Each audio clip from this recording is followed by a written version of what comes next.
स्नोहेवन नाम के छोटे से गांव में क्रिसमस का त्योहार सबसे खास माना जाता था। लोग अपने घरों पर चमचमाती लाइटें लगाते, रंग बिरंगी मालाएं सजाते और गांव के चौक में बड़े से देवदार के पेड़ को सजाते। हर साल मेयर उस पेड़ की चोटी पर एक चमकता हुआ सुनहरा तारा लगाते थे, जिसके बारे में कहा जाता था कि वह गांव के लिए खुशियां और सौभाग्य लाता है। लेकिन इस साल कुछ अजीब हुआ। जब मेयर ने तारे को पेड़ पर लगाने की कोशिश की तो वह उनके हाथ से फिसलकर नीचे गिर गया। टूटने के बजाय तारा अचानक तेजी से चमकने लगा और हवा में तैरने लगा। फिर एक नन्ही लेकिन साफ आवाज में उसने कहा, मदद करो। गांव वाले आश्चर्यचकित होकर एक दूसरे को देखने लगे। क्या यह सपना है? 10 साल की मियाँ ने फुसफुसाते हुए कहा। वह लाल ऊनी टोपी पहने थी जो उसकी गुलाबी गालों से बिल्कुल मेल खा रही थी।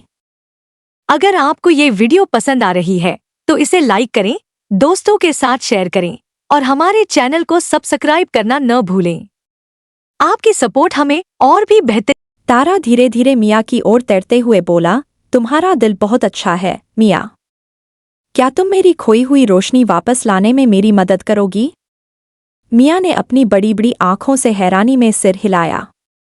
तुम्हारी रोशनी कैसे खो गई? तारे ने समझाया, बहुत साल पहले मैं आसमान में सबसे चमकता हुआ तारा था।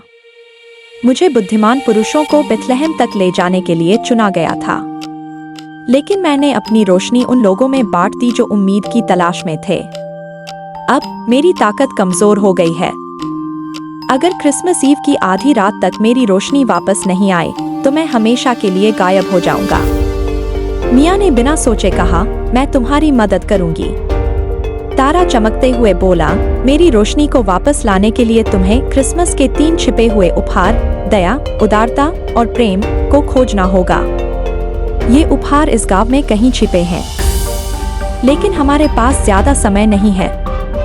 मियाँ ने अपना गर्म स्कार्फ लिया और तारे के साथ निकल पड़ी। तारा मियाँ को मिस्टर हॉवर्ड के घर ले गया। वह गांव के सबसे गुस्सैल इंसान थे और शायद ही कभी किसी से बात करते।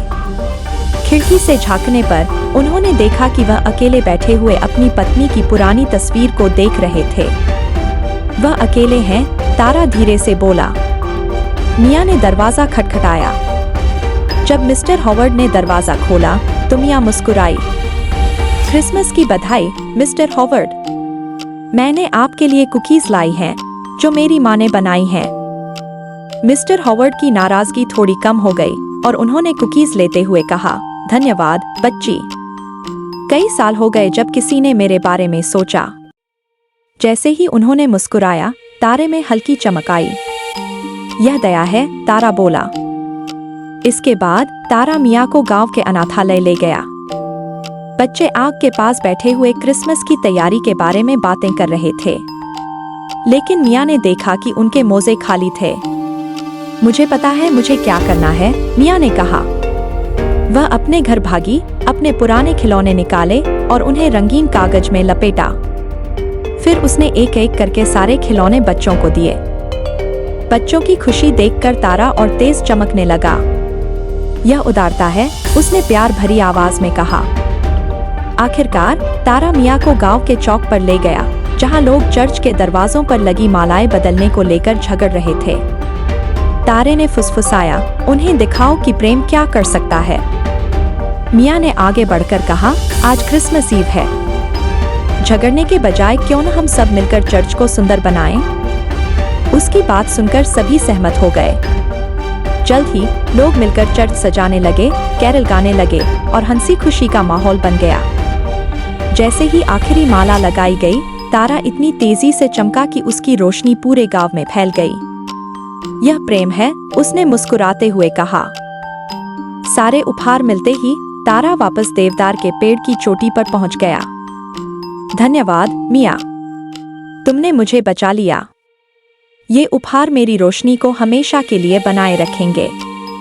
तारा पेड़ की चोटी पर चमकने लगा और उसकी सुनहरी रोशनी पूरे गांव को रोशन कर रही थी। गांव वालों ने खुश होकर तालियां बजाईं और मियाँ के दिल में गर्व और खुशी भर गई। उस साल स्नोहेवन में क्रिसमस सबसे जादुई था। मियाँ को हमेशा याद रहा कि तारे का रहस्य क्या था।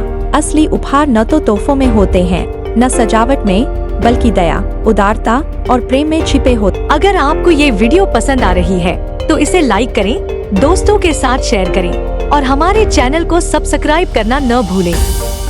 आपकी सपोर्ट हमें और भी बेहतरीन कंटेंट बनाने के लिए प्रेरित करती है। धन्यवाद।